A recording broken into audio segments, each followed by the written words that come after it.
3.3절에는 클래스 오브젝트, 그러니까 이 지금 대문자로 시작하는 오브젝트라는 클래스와 그리고 래퍼 클래스에 대해서 살펴보겠습니다.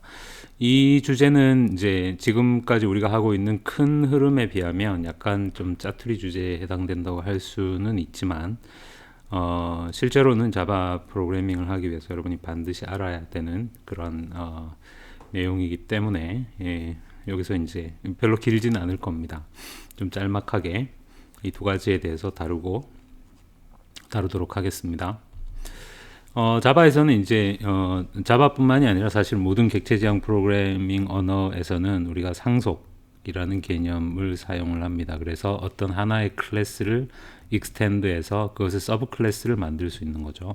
그러니까 또 이 서브 클래스를 익스텐드해서 또 다른 서브 클래스를 만들고 또 이걸 다른 식으로 익스텐드해서 또 다른 서브 클래스를 만들고 이런 식으로 뭔가 클래스들이 이런 식의 이제 계층적인 구조, 하이어라키를 이렇게 가질 수가 있는데, 하지만 모든 클래스들이 다 이렇게 그 한 가족인 건 아니기 때문에 또 뭐 전혀 상관없는 클래스, 예를 들면 지금 우리에 의해서 뭐 클래스 퍼슨하고 우리가 2장에서 많이 만들었던 클래스 퍼슨, 또 뭐 클래스 폴리노미알, 클래스 텀, 다항식 프로그램을 해서 만들었던 클래스 텀, 또 우리가 뭐 클래스 이벤트 뭐 이런 식으로 클래스 이벤트의 서브 클래스로는 뭐 원데이 이벤트, 또 뭐 데드라인드 이벤트 이런 식으로 뭐 이런 식으로 이제 어떤 클래스들은 이렇게 서브 클래스, 슈퍼 클래스 관계로 이렇게 엮여 있지만 또 이거랑은 전혀 별개의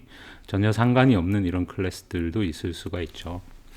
그런데 이제 자바에서는 한 가지 매우 제 생각에 매우 영리한 매우 좋은 어프로치라고 생각이 되는데, 이 대문자로 시작하는 오브젝트라는 클래스를 자바 언어 자체가 기본적으로 정의하고 있습니다.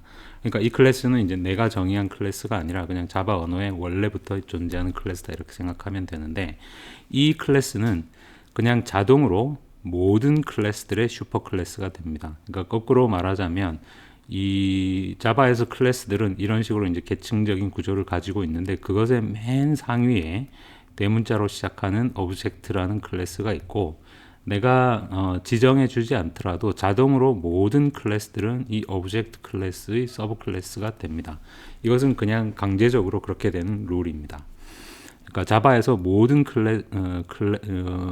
클래스 오브젝트는 자바에 존재하는 여러분이 만드는 모든 클래스들의 자동으로 슈퍼 클래스가 됩니다. 그러니까 그렇게 본다면 이제 자바 프로그램에 존재하는 모든 클래스들은 어떤 이제 궁극적, 그러니까 뭐랄까 크게 보면 아무도 서로 남이 아닌 거죠. 왜냐하면 대문자 오브젝트 클래스들이 있고 내가 만든 전혀 상관없어 보이는 모든 클래스들이 자동으로 이 클래스의 서브 클래스가 되는 거니까. 예를 들면 person 클래스나 뭐 term, 이벤트, 뭐 이 각각은 사실 서로 간에 아무 상관도 없는 클래스들이지만 그냥 자동으로 이렇게 대문자 오브젝트 클래스라는 게 존재하고 모든 클래스는 얘의 서브 클래스가 됩니다. 그렇게 해서 강제적으로 이제 자바에 존재하는 모든 클래스들을 어떤 한 가문으로 만들어 버리는 그런 역할을 하는 게 대문자 오브젝트 클래스입니다. 이 대문자 오브젝트 클래스는 그러니까 그냥 강제적으로 모든 클래스들의 슈퍼 클래스가 되는 거니까, 일반적으로는 우리가 예를 들어서 어떤 그 두 개의 클래스의 그 부모 클래스는 요 두 클래스의 어떤 공통점을 뽑아서 우리가 여기다 이렇게 넣어 놓는 거죠. 그게 이제 일반적인 건데, 이 오브젝트라는 건 그냥 모든 클래스들의 부모 클래스니까 사실은 이게 딱히 어떤 공통점이라는 게 있기가 어렵겠죠. 예를 들면 클래스 퍼슨하고 클래스 이벤트의 공통점 뭐 거의 없겠죠. 뭐 이 클래스 퍼슨은 어떤 한 사람을 표현하니까 뭐 사람 이름, 전화번호, 우리는 이제 그런 용도로 클래스 퍼슨을 만들었었고, 이벤트는 뭐 어떤 이벤트니까 이벤트 타이틀과 날짜 이런 거니까 이 둘의 공통점이 딱히 있다고 보기가 어렵습니다. 그렇기 때문에 사실은 이 클래스 오브젝트는 뭔가 이렇게 내용이 많지는 않습니다. 다만 이 클래스 오브젝트는 몇 개의 기본적인 멤버 메서드만을 가지고 있는데, 이 클래스 오브젝트가 가지고 있는 멤버 메서드가 바로 뭐냐면 equals라는 이름의 메서드와 또 해시코드라는 이름의 메서드, toString 메서드, getClass라는 메서드입니다. 이 각각을 사실 충분히 설명하기는 좀 어렵습니다.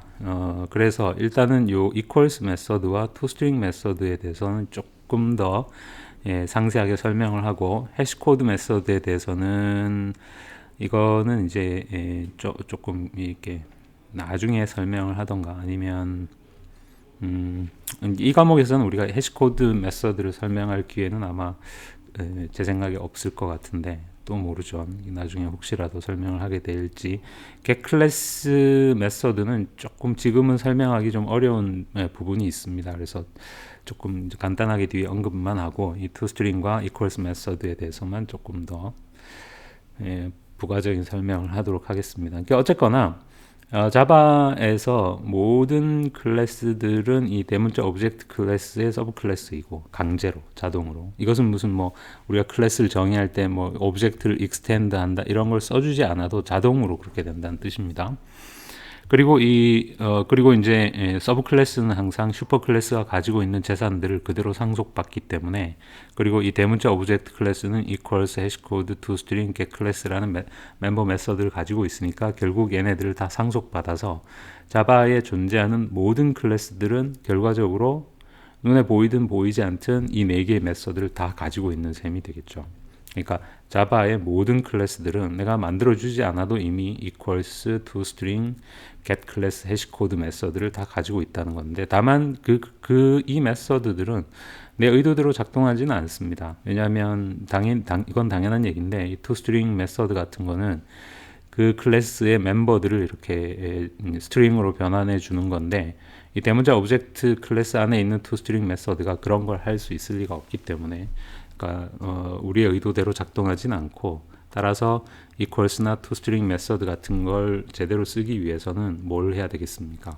항상 오버라이딩을 해서 내 용도에 맞게 새로 고쳐서 써야만 하는데, 그럴 거면 뭐 하려고 이런 거를, 그러니까 어차피 이렇게 상속을 받는데 어차피 내가 오버라이딩해서 써야 되고, 그냥 그 자체로는 별로 이렇게 쓸모가 없다면 왜 이런 게 있느냐, 뭐 그런 얘기들을 이제 앞으로 차근차근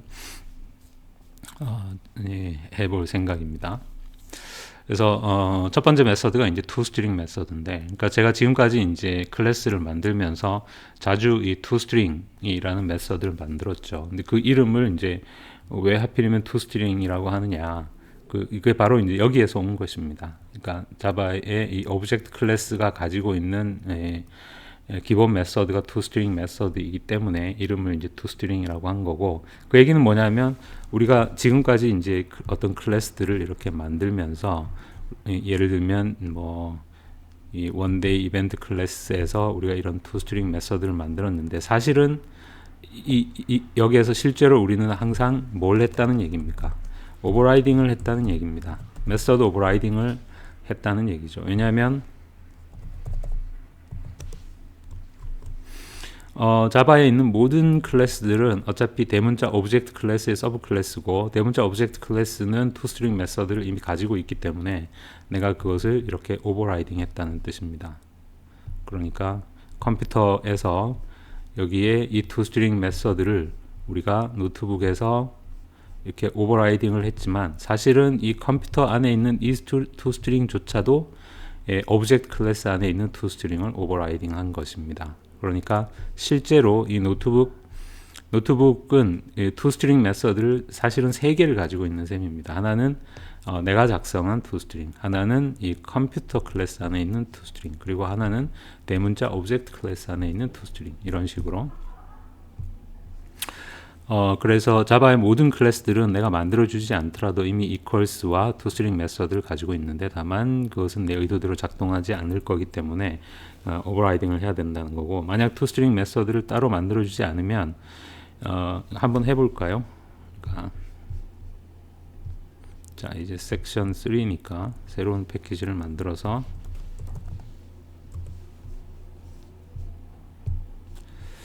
거기에 그냥 뭐 테스트라는 이름의 클래스를 만들겠습니다. 그래서 여기에 뭐 public int a, public 뭐 더블 x 뭐 그건 대충 이렇게 만들어 놓고 간단하게 우리가 테스트를 하기 위해서 여기다가 그냥 메인 함수를 만들어서 테스트를 해보죠. public static void main string. 이 안에서 이제 하나의 테스트 객체 테스트를 만들어서 그 예를 들면 system.out.println 이렇게 한 다음에 test.toString 이렇게 해보면 일단 이게 문법적 오류가 아니라는 걸 확인할 수 있습니다. 그러니까 지금 테스트는 테스트 클래스 객체인데 여기에 우리 눈에 보이는 것만으로 보면 이 테스트 클래스 안에는 toString 메서드가 없죠. 그런데 내가 test.toString을 호출했는데도 이게 문법적으로 오류가 아니라는 것입니다. 왜 이런 일이 벌어졌습니까? 자바에 있는 모든 클래스들은 사실은 오브젝트 클래스에 자동으로 그러니까 대문자 오브젝트 클래스의 서브 클래스가 되고, 그리고 이 대문자 오브젝트 클래스는 toString 메서드를 가지고 있기 때문에 내가 상속받아서 사실은 이 테스트 클래스 안에도 toString 메서드가 있다는 거죠. 그러니까 상속받은 toString 메서드가. 다만 그 toString 메서드는 뭔가 우리가 이제 예를 들어서 이 클래스 테스트에 대해서 toString 메서드를 만든다면 그 안에 있는 어떤 a나 x의 값 같은 거를 이제 출력하고 이런 일을 할 텐데, 그런 일을 할 수는 없겠죠. 왜냐하면 오브젝트 클래스 안에 있는 toString 메서드가 얘가 a나 x를 가지고 있다는 걸 미리 알고서 뭐 그런 일을 하게 만들 수는 없을 테니까, 그러니까 얘는 사실 실제로 의미 있는 일을 해주지는 못합니다. 그러면 얘가 뭘 하는지를 우리가 한번 이렇게 테스트를 해보면, 한번 실행을 해보면 뭐 이런 게 출력이 되죠. section 3.test at 15db 9742 뭐 무슨 뜻인지 알 수 없는 어떤 아무 비슷한 내용이 출력이 됩니다. 하지만 어느 정도 유출을 해보면 이게 이제 section 3 패키지 안에 있는 어떤 테스트 클래스 오브젝트라는 거고, 그 객체의 어떤 뭐 이제 id나 사실은 이거는 이제 해시 코드일 겁니다.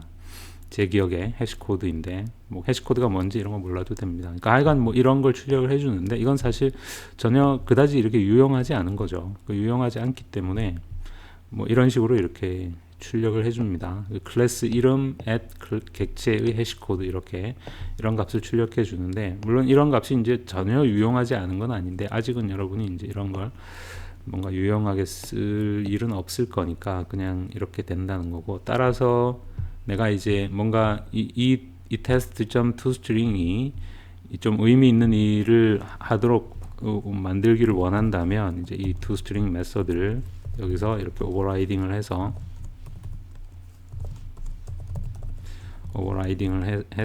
뭔가 a 플러스 이렇게 한 칸 띄우고 뭐 적어도 이런 식으로라도 이렇게 해준다면, 예를 들어서 a는 10이고 x는 1.23이고 뭐 이렇게 해준다면, 그러면 이제 이렇게 의미 있는 정보가 출력이 되겠죠. 그것은 우리가 toString 메서드를 이렇게 오버라이딩을 해줬기 때문입니다.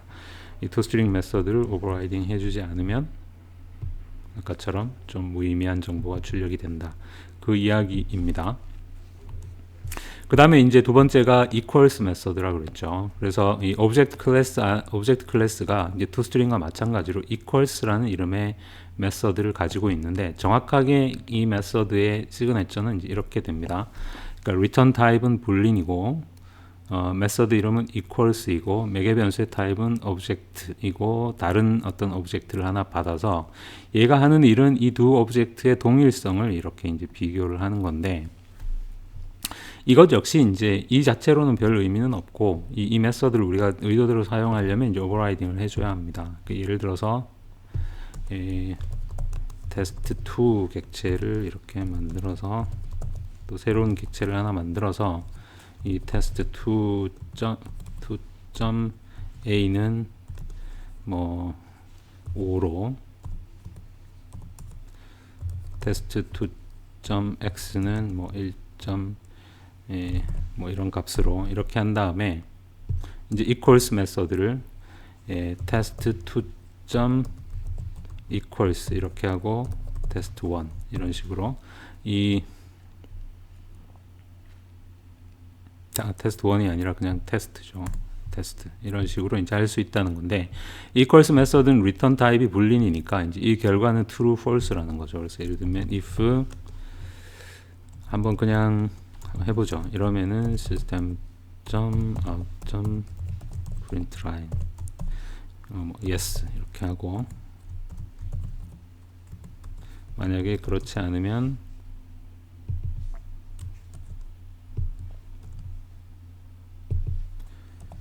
no 이렇게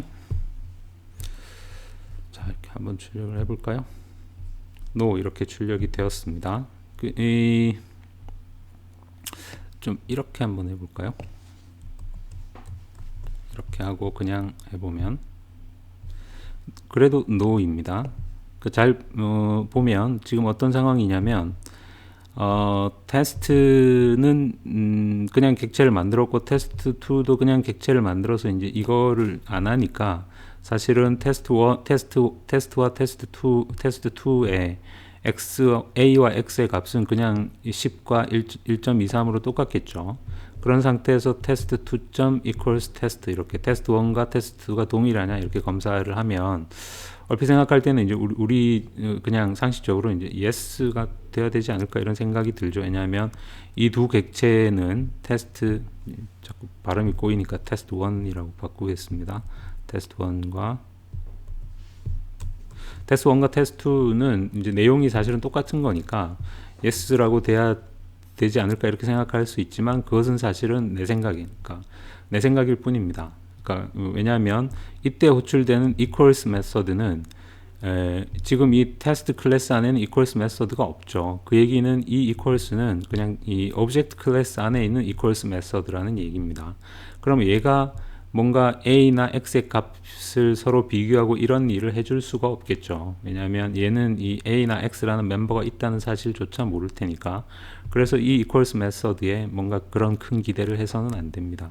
그러니까 얘는 그냥 되게 단순하게 이 두 객체는 어쨌거나 내용은 뭐 같을지언정 어쨌거나 서로 다른 객체이기 때문에 두 개는 다르다. 그냥 이런 식으로 판단을 해버리는 것입니다. 그래서 만약에 이 equals 메서드를 내가 어떤 두 객체의 실 내용을 비교하는 목적으로 얘와 얘가 실제로 그 내용이 똑같은가, 즉 a 값이 서로 동일하고 x 값이 서로 동일하고 이제 그렇게 해주고 싶다면 이 equals 메서드를 역시 내가 overriding을 해줘야 합니다. 그래서 boolean equals 이렇게 하고 그 다음에 이제 예를 들면 이게 이제 테스트 클래스니까 이제 테스트 이게 다른 어떤 테스트 클래스 오브젝트를 받아서 만약에 if a equal other.a이고 x equal other.x이면 return true를 하고 그러지 않으면 return false를 하고 그거는 사실은 그냥 이렇게 줄이면 되겠죠. 그러니까 이럴 경우에만 이 조건이 만족되면 true를 return하고 그렇지 않으면 false를 return하고 이렇게 만약에 한다면 이제는 yes가 출력이 되겠죠. 왜냐하면 여기서 우리가 equals 하게 되면 우리가 테스트 클래스 equal이 이제 호출이 되어서 요 테스트 1 객체랑 테스트 2 객체 안에 있는 a와 x가 서로 일치하면 둘 다 일치하면 yes, true 그렇지 않으면 false 이렇게 리턴을 하니까 사실은 이것은 뭐냐면 이 object 클래스 안에 있는 equals 메서드를 overriding 한 것은 아닙니다. 뭐냐면 비슷해 보이지만 사실은 이 오브젝트 클래스 안에 있는 equals 메서드는 이런 시그네처를 가지는데 좀 다르죠. 지금 뭐가 다릅니까? 요게 다르죠. 얘는 지금 오브젝트란 말이에요.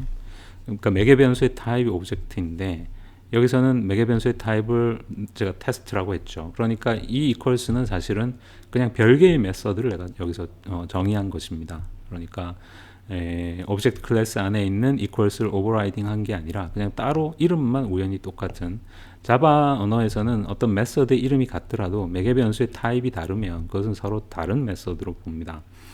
그래서 이것은 그냥 오버라이딩을 한 게 아니고 그냥 새로 내가 equals 메서드를 정의를 한 거고, 그리고 이 equals를 호출할 때 이 test1의 타입이 테스트이기 때문에 그냥 얘가 호출이 된 것입니다. 우리가 오버라이딩을 equals 그러니까 오브젝트 클래스 안에 있는 equals 메서드를 오버라이딩을 하려면 얘도 타입이 이제 오브젝트 이렇게 돼야 됩니다. 이제 그래야 이게 이제 오버라이딩을 하는 건데, 사실은 첫 번째 질문은 그러니까 굳이 뭐 하려고 오버라이딩을 하냐, 그러니까 그냥 이렇게 해도 충분한데 뭐 때문에 오버라이딩을 하느냐, 그거는 좀 지금 설명하기 조금 어렵습니다. 이건 좀 나중에 이제 우리가 보통 이런 equals 메서드를 만들 때 이렇게 이제 독자적인 이런 equals 메서드를 만들지 않고 이 오브젝트 클래스 안에 있는 equals 메서드를 이렇게 오버라이딩을 해두는 게 훨씬 용도가 많습니다. 훨씬 유용한데 왜 그게 더 유용한지 이거는 좀 한참 나중에 제가 설명할 수 있을 것 같고, 지금은 이제 그걸 설명하기는 좀 어렵습니다. 그러니까 어쨌거나 우리는 이제 오버라이딩을 해보죠. 이 편이 훨씬 제가 이제 유용하다고 했으니까. 그러니까 오브젝트 클래스 안에 있는 equals 메서드를 오버라이딩 하려면 이름만 equals여서 되는 게 아니라 매개 변수의 타입도 오브젝트여야 합니다. 그런데 이렇게 하고 나면 바로 이제 이 부분이 지금 오류가 생겼습니다. 왜 오류가 생겼냐면 이제는 other가 컴파일러가 보기에 other는 오브젝트 타입입니다. 그런데 그렇기 때문에 other.a가 지금 문법적으로 이 other가 물론 실제로 이제 요에서 우리가 other는 요 테스트1 객체를 우리가 넘겨주긴 하니까 우리는 이제 의미상으로 이렇게 의미가 통하긴 합니다. 그러니까 왜냐하면 테스트1은 지금 테스트 타입의 객체인데 테스트는 오브젝트의 서브 클래스죠. 그러니까 요 매개 변수 전달 과정에서 지금 폴리모피즘이 일어나는 것입니다. 그러니까 서브 클래스 타입의 객체를 요 슈퍼 클래스 타입의 참조 변수 other가 받는 것까지는 문제가 없죠. 왜냐하면 이 오브젝트는 모든 클래스의 슈퍼 클래스니까. 그러니까 오브젝트 타입의 변수는 그냥 어떤 객체든 참조할 수 있습니다. 왜냐하면 오브젝트가 대장 슈퍼 클래스이기 때문에.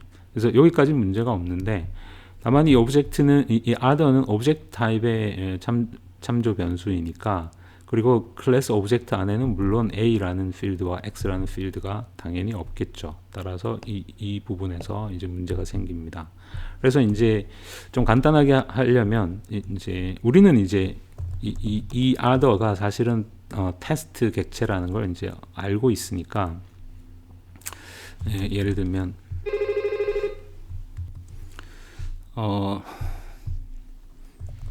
other2 이렇게 이름을 바꿀까요? 그래서 이 other를 이제 우리가 테스트 타입의 테스트 타입으로 이렇게 타입 캐스팅을 한 다음에 이 other2.a, other2.x 이렇게 하면 이제 문제가 해결이 됩니다.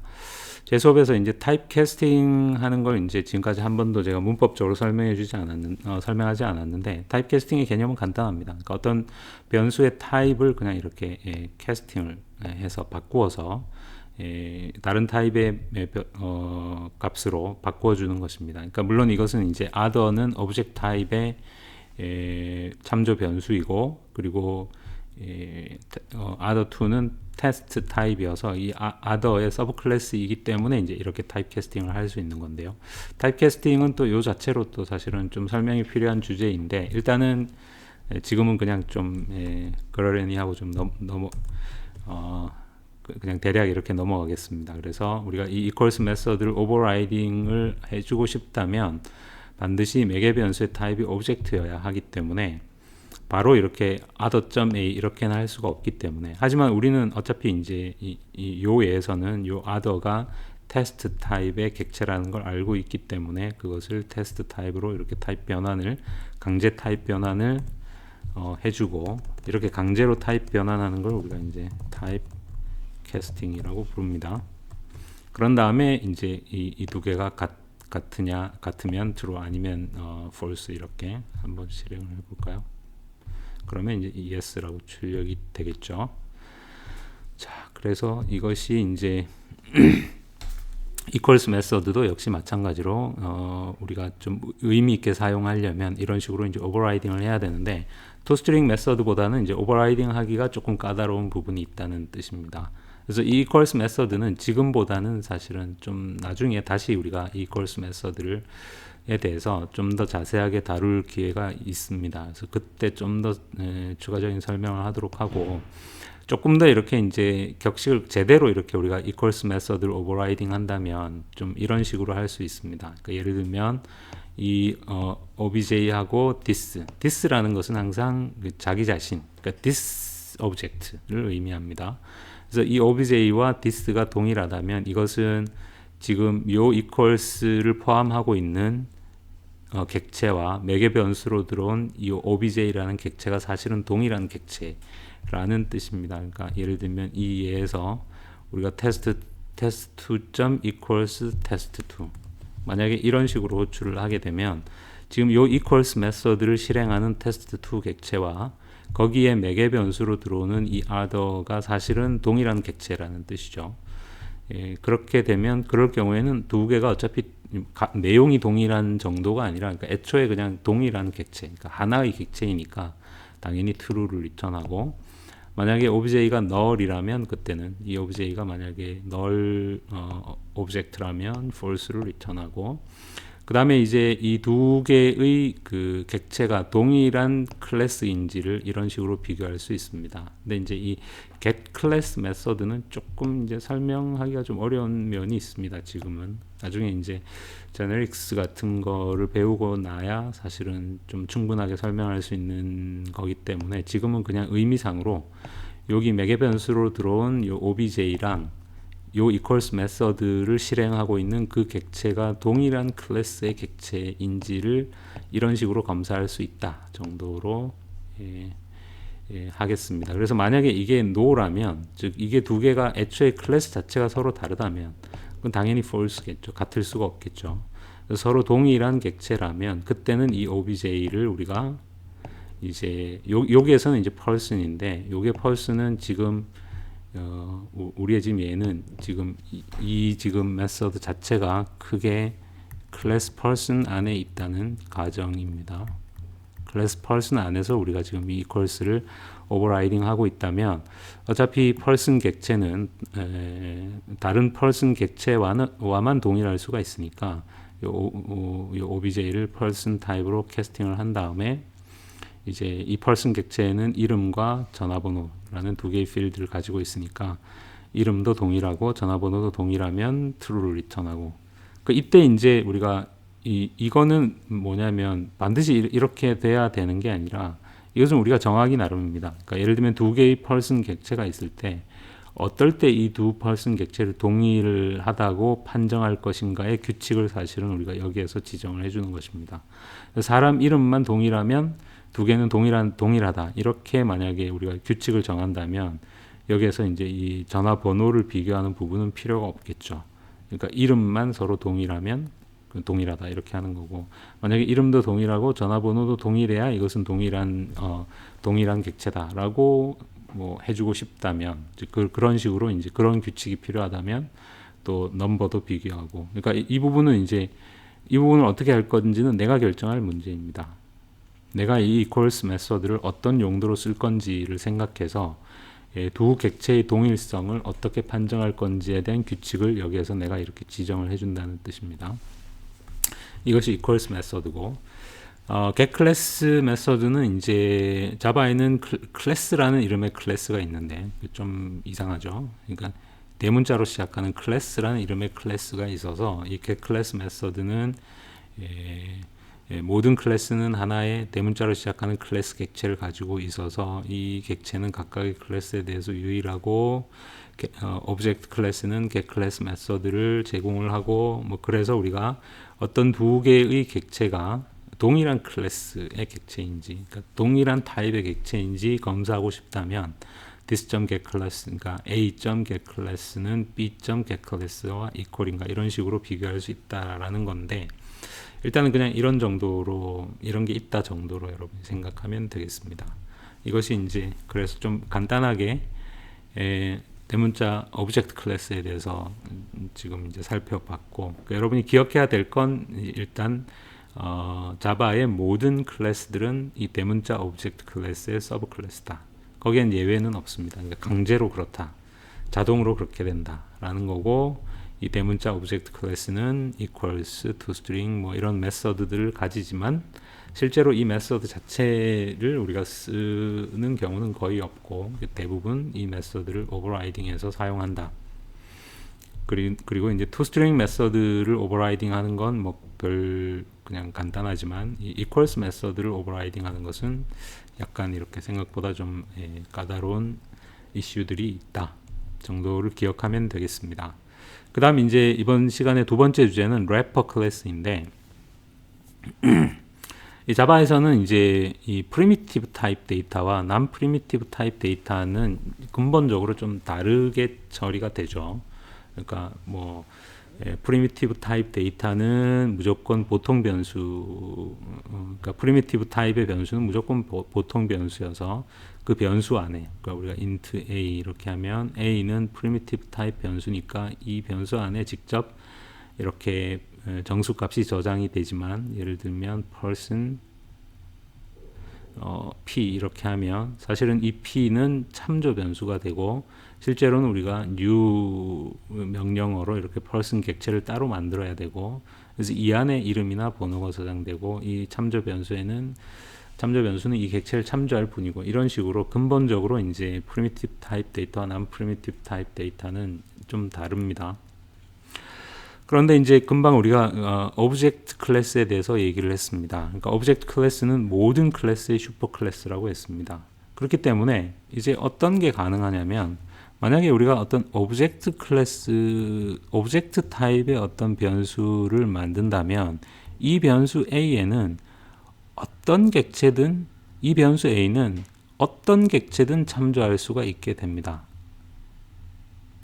왜냐하면 어차피 어떤 클래스든 오브젝트 클래스의 서브 클래스니까 폴리모피즘에 의해서 슈퍼 클래스 타입의 변수는 서브 클래스 타입의 객체를 참조할 수 있으니까, 우리가 이 A에는 어떤 타입의 객체든 엄밀히 말하면 저장한다기보단 참조할 수가 있는 거죠.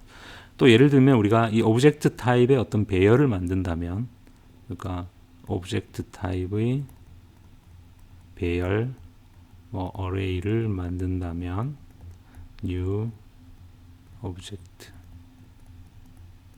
이런 식으로, 그러면 이제 오브젝트 타입의 배열이 이렇게 만들어지면, 이 배열의 이름을 array라고 한다면, 이 배열의 각 칸의 타입은 이제 오브젝트 타입이 되겠죠.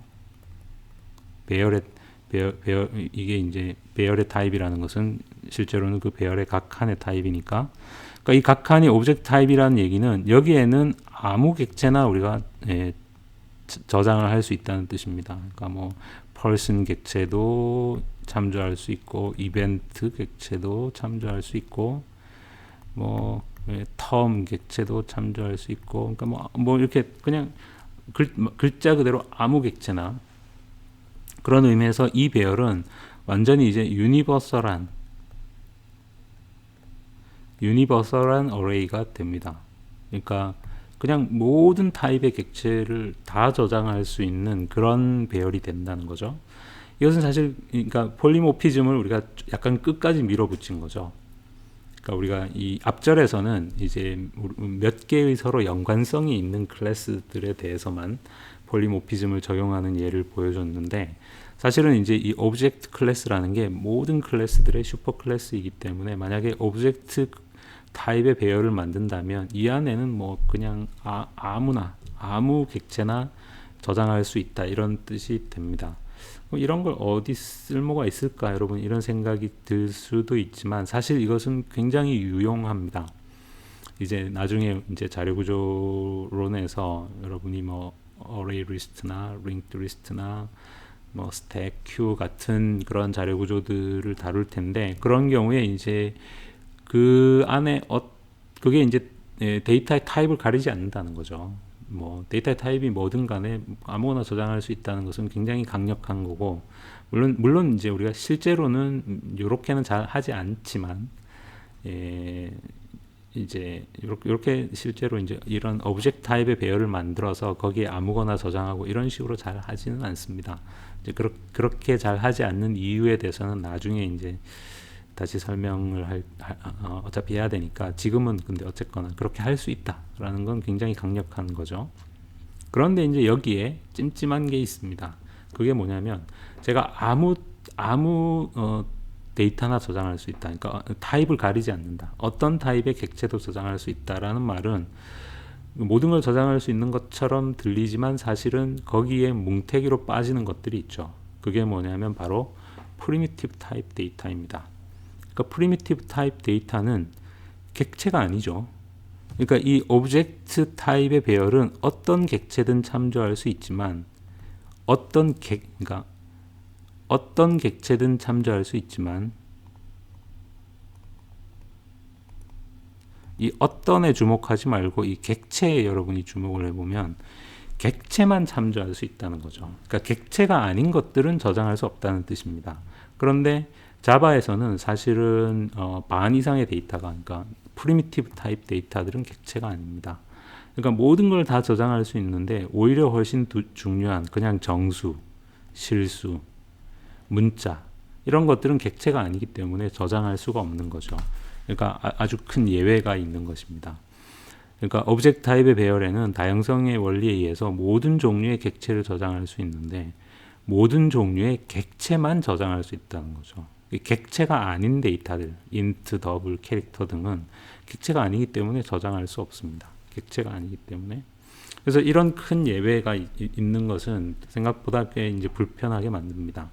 그래서 이제 때때로 이 프리미티브 타입 데이터를 간단하게 객체로 만들어야 할, 그러니까 왜냐하면 이런 유니버설한 자료 구조에 유니버설한 이런 배열이나 이런 데 저장을 하기 위해서, 사실은 내가 저장할 값은 그냥 5라는 정수인데 이거를 이렇게 뭔가 급하게 어떤 하나의 객체로 만들어서 이 배열에다가 이렇게 저장하고, 이런 일을 우리가 해야 될 경우가 있습니다.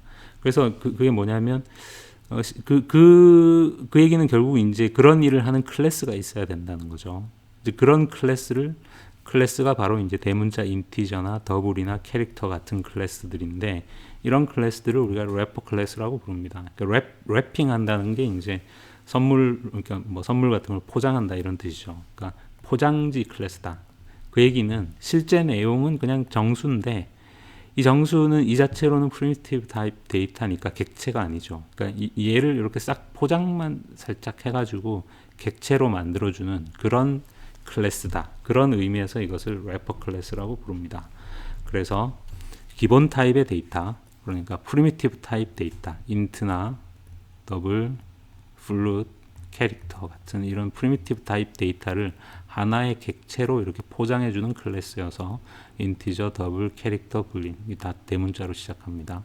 이런 클래스들을, 물론 이것은 자바가 기본적으로 제공해주는, 자바 API가 기본적으로 제공해주는 클래스들입니다. 그러니까 우리는 그냥 사용만 하면 됩니다.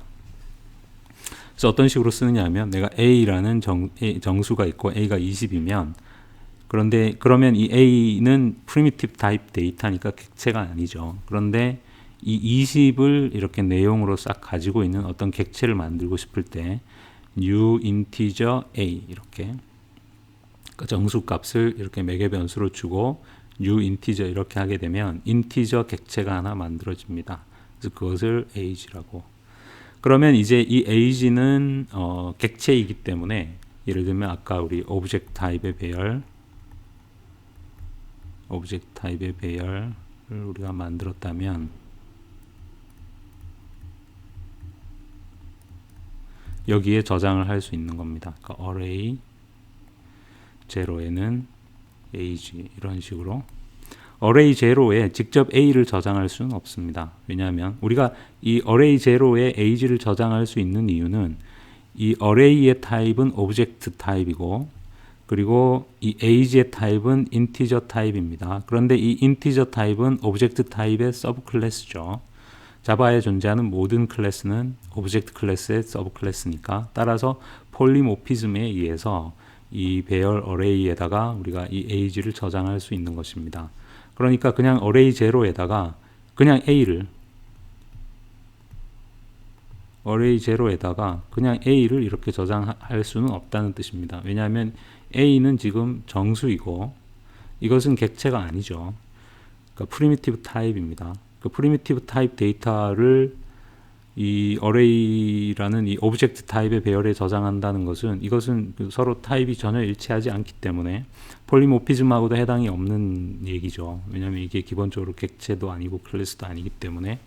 그래서 이렇게는 일단 할 수가 없습니다. 그래서 대신 이제 요 a를 살짝 포장만 싹 해가지고 이제 인티저 객체를 만든 다음에 그 객체를 내가 이런 배열 같은 데다가 저장해 둘 수가 있다는 거고, 나중에 이제 내가 다시 포장을 했으면 나중에 그 포장을 풀 수가 있어야 되겠죠. 그래서 포장을 풀어서 그 안에 내가 넣어놨던 정수 값을 다시 꺼내고 싶으면 ag.intValue, 그러니까 이 인티저 클래스가 intValue라는 메서드를 제공하니까 ag.intValue 이렇게 해서 다시 이렇게 이제 얻어낼 수 있습니다. 그래서 예를 들어 보면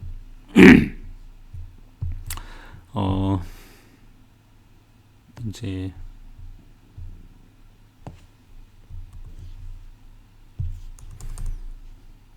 예를 들어서 우리가 오브젝트 타입의 배열 어레이는 u, 이렇게 오브젝트 타입의 배열을 만들었다는 것은 유니버설한 배열이라는 거죠. 그러니까 타입을 가리지 않고 그냥 모든 종류의 데이터를 여기다가 넣어둘 수 있는 그런 배열을 만들었습니다. 그래서 int a는 20이라고 하고, 하지만 모든 종류의 데이터를 이 어레이에 저장할 수 있지만 a를 저장할 수는 일단은 없습니다. 왜냐하면 a는 객체가 아니기 때문에. 그래서 integer age는 new integer a, 이렇게 a라는 정수를 살짝 포장만 해서 우리가 인티저 객체를 만들었습니다. 그러면 예를 들면 array 제로에 우리가 이 age를 이렇게 저장을 할 수가 있고, 나중에 다시 이제 얘를 꺼내 가지고 내가 이 age 안에 숨어 있는 이 a라는 정수를 내가 다시 꺼내고 싶으면 어떻게 하면 되느냐면 ag.intValue 이렇게 하면 됩니다. 예를 들어서 system.out.println b 이렇게 해보면 20이 제대로 출력이 되죠. 그러니까 b의 값이 이렇게, 그러니까 이것은 여기에서는 지금 포장을 하는 거고 랩핑을 하는 거고, 그 다음에 여기에서는 다시 포장을 풀고, 이런 이제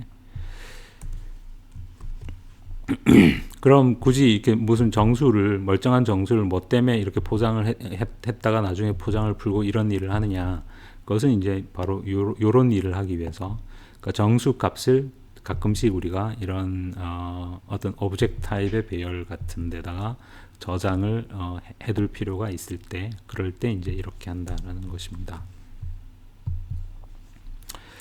그 다음에 이제 이 인티저 클래스는, 이런 이제 래퍼 클래스들은 단순히 이렇게 이제 래핑하는 기능만 제공하는 게 아니라, 이제 기왕 시작한 김에 어차피 필요한 어떤 유용한 기능들을 제공해 주는데, 그게 데이터 타입 간의 변환 기능을 제공을 해 줍니다. 그래서 이거 우리 이제 지난 시간에 했던 내용입니다.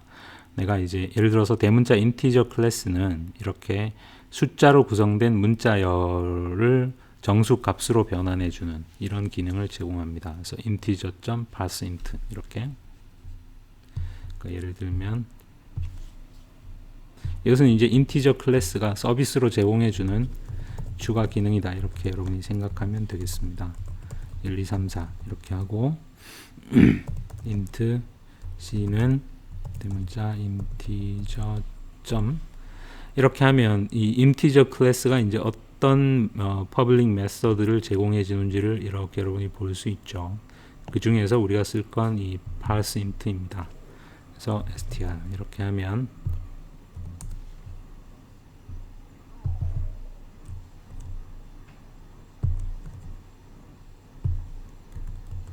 이렇게 한다면 1234 그러니까 이 1234라는 문자열에서 1234라는 정수 값을 뽑아주는 일을 하는 게 integer.parseInt 이고 이것은 이제 integer라는 래퍼 클래스가 부가적으로 우리에게 제공해주는 유용한 기능입니다. 똑같은 얘기를 우리가 이 더블과 캐릭터 불링 같은 래퍼 클래스에서도 거의 비슷하게 우리가 이런 일을 할 수 있습니다. 역시 이제 이런 내용들은 제가 지금 하는 설명이 아주 충분한 설명은 아닙니다. 이거는 이제 필요하면 여러분이 좀 검색을 해가지고 다른 기능들을 이제 좀 알아보고 그런 식으로 이제 공부를 하면 됩니다. 그래서 이게 이제 기본적으로 래퍼 클래스인데 그런데 이제 사실은 제가 약간 이렇게 좀 이렇게 말을 좀 이렇게 불명확하게 애매하게 한 부분이 이제 좀 있는데 이렇게 어떤 정수 하나를 이렇게 래핑을 해서 이런 이제 오브젝트 타입의 배열에 저장을 하고 나중에 그거를 꺼내서 다시 또 이렇게 언래핑을 하고 이런 과정들이 조금 이렇게 번거롭다고 이렇게 느껴질 수가 있습니다. 그러니까 실제로 이 하는 일에 비해서 뭔가 이렇게 좀 번거롭죠. 그래서 이게 이제 정확하게 자바 버전 몇부터 제공되는지 제가 정확히 기억은 안 나는데 이 자바가 이제 오토박싱과 오토 언박싱이라는 기능을 제공을 합니다. 그래서 이 과정을 사실은 그냥 조금 더 이렇게 간단하게 그러니까 내가 A라는 정수가 있을 때 이걸 만약에 array 제로에 저장을 하고 싶을 때 그러려면 이제 원칙적으로는 이 A를 래핑해서 인티저 객체를 이렇게 만든 다음에 그 다음에 그 이 age를 이렇게 저장을 해야 되는데 그거를 그냥 그렇게 하지 않고 그냥 이렇게 해라. 이렇게 제가 이게 이제 아까 이렇게 하면 안 된다고 그랬죠. 이렇게 하면 이제 안 된다는 것은 약간 원리적인 측면에서 안 된다는 뜻입니다. 왜냐하면 이게 이제 문법적으로 말이 안 되기 때문에 그러니까 array 제로는 지금 오브젝트 타입의 변수인데 a는 정수형 변수란 말이에요. 그러면 지금까지 오브젝트 타입의 변수에 어떤 정수를 넣는 그런 문법은 자바에는 없습니다. 그러니까 원칙적으로 이건 안 되는 거죠. 그래서 이것은 이제 문법적인 어떤 예외라기보다는 그냥 자바 컴파일러가 오토 박싱이라는 서비스를 이런 경우에 제공을 합니다. 그러니까 요 한 줄을 그러니까 자기가 자동으로 이제 요런 문장을 만나면 자동으로 요 A를 래핑하는 어떤 인티저 객체를 만들어서 그 객체를 array 제로에 저장하는 일을 약간 장막 뒤에서 그러니까 내가 모르게 그냥 이렇게 자동으로 싹 해주는데 그걸 우리가 이제 오토 박싱이다. 그러니까 말 그대로 오토 박싱이죠. 그러니까 박싱이라는 게 래핑하고 똑같은 뜻입니다. 그러니까 정수를 이렇게 박스에 싹 넣어서 인티저 객체를 만들어서 이렇게 인티저 객체 요 10을 그러니까 실제로는 요 10을 array 제로에 저장하는 게 아니라 요 10을 저장하는 인티저 객체를 만들어서 우리 눈에 보이진 않지만 그 객체의 주소를 이 array 제로에 넣어주는 눈에 보이지 않게 해주는 그 서비스를 우리가 오토 박싱이라고 부릅니다. 그리고 오토 언박싱은 거꾸로 또 우리가 이제 이렇게 array 제로에다가 넣은 다음에 예를 들면 int b를 다시 array 제로 이렇게 하면 그냥 이렇게 하는 것은 안 됩니다. 왜냐하면 이 array 제로의 타입이 대문자 오브젝트 타입이기 때문에 컴파일러가 생각할 때 오브젝트 타입의 객체는 어떤 것도 될 수가 있기 때문에 그게 꼭 숫자 그러니까 숫자가 아닐 수도 있기 때문에 그냥 이렇게 하면 이제 문법적인 오류지만, 이걸 우리가 인티저 타입으로 타입 변환을 해주면, 그러면 이제 이 array zero가 참조하고 있는 객체는 물론 인티저 객체입니다. 그 인티저 객체를 바로 B에다가 지금 어사인을 한 거죠. 그러니까 이것도 사실은 문법적으로 전혀 말이 안 되는 문장입니다. 이쪽은 지금 int라는 primitive 타입의 변수인데, 이쪽에 있는 거는 어떤 인티저 객체에 대한 참조란 말이죠. 그러니까 그 누를 어사인 한다는 건 말이 안 되는데, 그 사실은 여기에도 이제 눈에 보이지 않는 오토 언박싱 서비스가 지금 들어가 있는 것입니다. 그러니까 사실은 이 여기에 이렇게 int value를 해주는 요거를 자동으로 이제 자바 컴파일러가 제공을 해서, 그래서 이렇게 이 문장이 이제 문법적인 오류 없이, 그러니까 이 문장과 이 문장은 전혀 요 자체만 놓고 보면 문법적으로는 아주 얼토당토하는 문장이지만, 사실은 이 안에 이렇게 일종의 편법입니다. 그러니까 오토 박싱과 또 오토 언박싱이라는 혹은 오토 언래핑이라는 추가적인 서비스 때문에 이제 이런 문장을 구사할 수가 있는 거고, 그래서 이제 마치 그러니까 이것은 이제 이 정수나 실수 같은 이런 프리미티브 타입 데이터에 한정된 이야기입니다. 이걸 그냥 아무데나 막 갖다 붙이면 안 되고, 그래서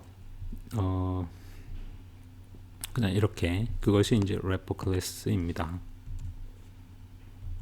그래서 이번 시간은 이제 크게 대문자 오브젝트 클래스와 또 래퍼 클래스라는 일종의 약간의 짜투리 문법을 이제 다루어 봤는데, 제가 설명한 내용만으로 여러분이 완벽하게 이것에 이제 실제로 능숙하게 이걸 구사하고 그럴 것을 제가 기대한 건 아닙니다.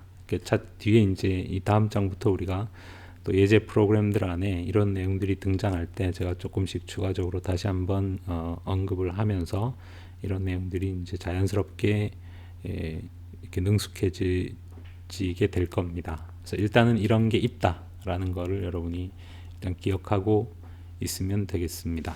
이번 수업은 여기까지입니다.